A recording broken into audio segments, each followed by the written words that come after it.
ou, pelo amor de Deus, que apresenteis o vosso corpo em sacrifício vivo, santo e agradável a Deus, que é o vosso culto racional. Último versículo 2. E não vos conformeis com este mundo, mas transformai-vos pela renovação do vosso entendimento, para que experimentei qual seja a boa, agradável e perfeita vontade de Deus. Os irmãos, podem acertar em nome de Jesus. Graças a Deus. Irmãos queridos, quando o pastor Antônio me ligou,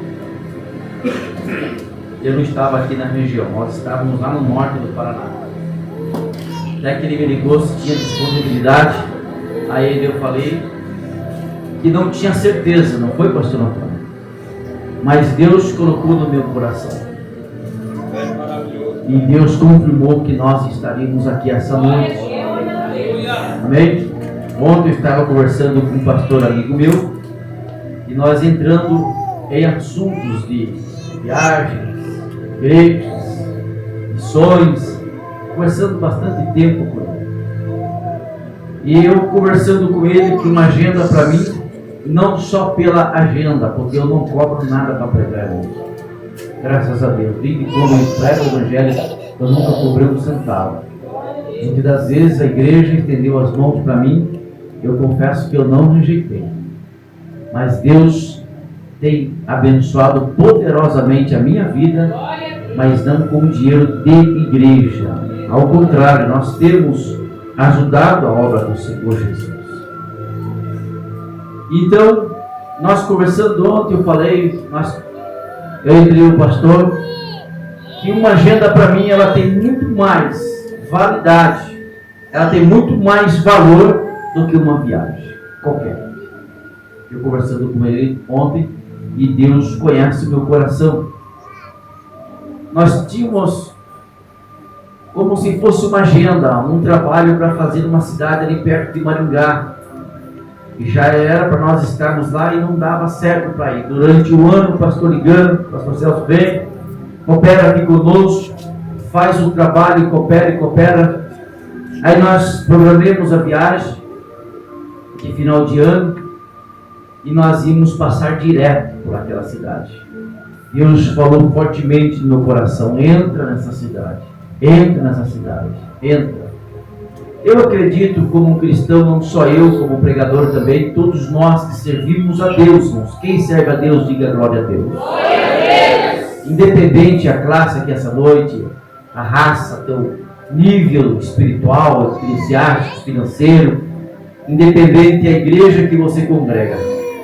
Mas todo cristão, ele tem que ter na vida dele a prioridade: Deus. O cristão que não dá prioridade a Deus, ele precisa de rever os seus conceitos. Ainda não chegou ainda a esse nível de conhecimento de Deus, aonde coloca Deus em segundo, terceiro, quarto plano. Cristão de verdade, ele nunca deixa Deus em segundo plano. Regra geral, não é só para o pastor Celso, pastor Antônio, pastor Gilson, pregadores. É regra geral. Não é só para a Assembleia de Deus, A, B, C, é regra geral. Cristão honra a Deus. Cristão honra a Deus e não se fala mais nisso, irmãos. Então nós sabemos que Deus, ele tem que estar em primeiro lugar na nossa vida. Nós não servimos a Deus apenas por nós mostrarmos para o nosso próximo, nosso irmão, a nossa roupa, o nosso carro, a nossa casa, o nosso dom, o nosso louvor. Nós servimos a Deus porque Ele é prioridade na nossa vida. Amém? Eu tenho certeza que nessa noite, esse tema, irmão, já estou sentindo, eu estava estudando, meditando esse tema, é um tema forte, irmãos. é um tema muito forte, porque a palavra de Deus não é fraca, não. Fraco é o espiritismo que não funciona. Quem já andou de carro fraco, que você acelera, você toca o pé e não vai, está fraco, não tem força. A palavra de Deus é 4x4, irmãos. É forte, é poderosa. Não tem dessa de passar pano na barriga de ninguém. A palavra de Deus é única. É a palavra que Jesus pregou. É a palavra que Jesus passou para os discípulos levar. E a palavra que nós aprendemos com Jesus e com os discípulos amados do Senhor Jesus. Então, nenhum lugar, nenhuma igreja, em nenhum lugar a palavra de Deus pode ser mudada. Amém? Então a palavra de Deus é muito poderosa. E esse tema, ele traz muita reflexão para nós. Aonde fala do 12, 1 e 2, e a seguir sobre a vida transformada. A palavra de Deus é vida transformada. A palavra de Deus se resume em vida transformada. Não tem como nós abraçarmos a palavra de Deus, ou dizermos que nós estamos vivendo na palavra de Deus, e a nossa vida não é transformada. É o que diz, é o que Paulo está implorando. Aqui é como se fosse assim, Paulo está implorando. Paulo é como se fosse dizendo assim: irmãos, eu imploro para vocês. Eu imploro, pelo amor de Deus, irmãos, e pela compaixão de Deus, que apresenteis o vosso corpo. Então, Romanos capítulo 12, versículo 1, ele vem falar sobre vida transformada, pensamentos transformados. Será que é possível Deus pegar uma pessoa que com os pensamentos completamente ao contrário, como foi os meus pensamentos um dia, os pensamentos dos irmãos convertidos aqui essa noite, os pensamentos dos pastores aqui na tribuna? Ele sabe alguém que entrou aqui essa noite com os pensamentos conturbados, porque nós não conhecemos os pensamentos de ninguém, somente Deus conhece. O único que conhece o pensamento do homem é Deus. Mas será que Deus pode pegar uma mente dessa e transformar uma mente dessa? Será que Deus pode fazer isso? Ele faz o que Ele fez na minha vida. Ele fez na vida de tantas pessoas aqui. E para o outro lado também, será que pode existir pessoas que está ou dizem que está na palavra de Deus e não ser transformado? Pode também. Mas não pela palavra de Deus, mas pela própria pessoa. Já vamos entrar no texto. Já nós vamos entrarmos no texto. Esse texto de Paulo, de Romanos capítulo 12, Paulo vai trazer aqui alguma forma, alguns quesitos, jeitos que o mundo vive. E Paulo vai dizer como nós estamos devendo viver neste mundo. Paulo ainda vai falar em outras cartas, Gálatas, Efésios. Ele vai falar que nós somos desse mundo, mas nós não, ou melhor dizendo, em outras palavras, nós estamos vivendo aqui nesse mundo, mas nós não somos desse mundo.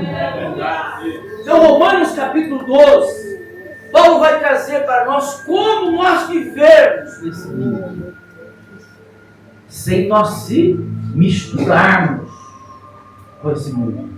É isso que Paulo aqui ele está trazendo no Romanos capítulo 12. Aqui no capítulo 12, versículo 1 fala: rogo-vos, meus irmãos, pela compaixão de Deus, que apresenteis o vosso corpo em sacrifício vivo. Se nós pegarmos na Bíblia de Gênesis, o Antigo Testamento, os nossos irmãos da antiguidade, os irmãos conhecem, estudam, tem escola bíblica, estudam a palavra de Deus, sabem que antigamente nos templos eram oferecidos sacrifícios de animais. Mas nós não vamos ver na Bíblia algum sacrifício de animal morto. Deus não aceitava. Tinha que ser sacrifício vivo. Tinha que ser sacrifício vivo. E o sacrifício, para ele ter validade no tempo como oferta a Deus, ele tinha que ser morto. Senão também não valia. Quer dizer, Deus não aceitava um animal morto, mas ele tinha que morrer. Ele tinha que morrer para ter validade. E Paulo está falando aqui que nós devemos apresentar a Deus como sacrifício. Olha só. Já Deus não está pedindo mais uma ovelha, uma vaca, um boi. Fácil de entendermos. Simples, imagina simples.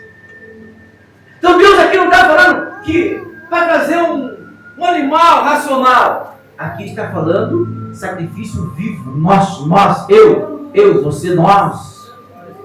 É esse sacrifício que Paulo, ele se refere em Romanos capítulo 12. Porque não tem como nós servirmos a Deus sem esse sacrifício vivo. Essa morte não quer dizer a morte física. Eu vou aceitar Jesus e vou morrer para seguir Jesus. Eu vou morrer, eu vou dar um tiro na cabeça, vou me suicidar, eu vou fazer algo, tomar alguma coisa. Não é isso que Paulo se refere. Esse sacrifício é a carne, são as vontades, são a natureza humana, que é a nossa natureza pecaminosa do mundo. A nossa natureza humana, pecadora, não agrada a Deus. A nossa natureza, quando nós viemos para Jesus, nós vamos passar pelo processo do molde, da lavagem, da palavra de Deus. Porque é impossível nós servirmos a Deus com a carcaça do mundo. É impossível nós permanecermos. Podemos até permanecermos dentro de uma igreja que tem um título, tem um nome igual, mas é impossível nós permanecermos em Deus. É por isso que Paulo ele implora, irmãos, eu rogo, pelo amor de Deus. Eu rogo, irmãos, pelo amor de Deus, que vocês apresenteis o vosso corpo em sacrifício. Quer dizer, sem esse sacrifício não tem conversão. Não tem conversão. Sem esse sacrifício que Paulo está dizendo em Romanos capítulo 12, a pessoa ele vai vir para a igreja, é como o povo do Egito. Olha para mim. Se nós olharmos, tirarmos esse sacrifício vivo de Romanos capítulo 12, nós vamos olhar uma gentalha que saiu do Egito e foram rumo à terra prometida. Lá no deserto eles queriam voltar para trás, porque eles não tiraram o mundo, o Egito dentro de si. É isso que Paulo está dizendo, que apresenteis o vosso corpo como um sacrifício. Ainda diz mais aqui, como o corpo é sacrifício vivo, santo e agradável a Deus, que é o vosso culto racional, não culto público apenas. Não apenas o culto público. Paulo está falando exatamente que nós devemos ser um cristão apenas dentro da igreja. Paulo está dizendo aqui, ele está falando, irmãos, pelo amor de Deus, eu rogo para vocês, irmãos, que agora essa vida que vocês têm em Cristo agora, que vocês não vivam ela como vocês viviam, mas agora vocês apresenteis o vosso corpo em sacrifício vivo, santo e agradável a Deus, que é o culto original. O culto original não é apenas isso aqui, 2 horas de culto. Que assim mesmo tem pessoas que não aguentam 1h30 de culto que é embora. Eita glória! Agora imagina, se nós tivéssemos limitado apenas 1h30 de culto, irmãos. O que seria de nós que estamos, olha, vem comigo. O que seria de nós se nós estaríamos limitados apenas com 1h30, 2 horas de culto e ainda não pau bravo?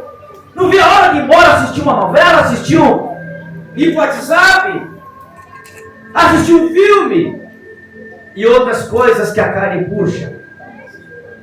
O que seria de nós? Paulo não está falando apenas desse culto público que nós às vezes ficamos 1h30, 2 horas. Porque nas muitas igrejas hoje culto 1h30, Deus me livre. O pregador nem termina de pregar, tem gente de ir embora antes da mensagem acabar. Ou outros, começa a mensagem e vai embora. Outro vai na igreja, se Deus não falar comigo em revelação, não volta mais. Não é esse culto aqui que Paulo está falando. Paulo está falando culto racional.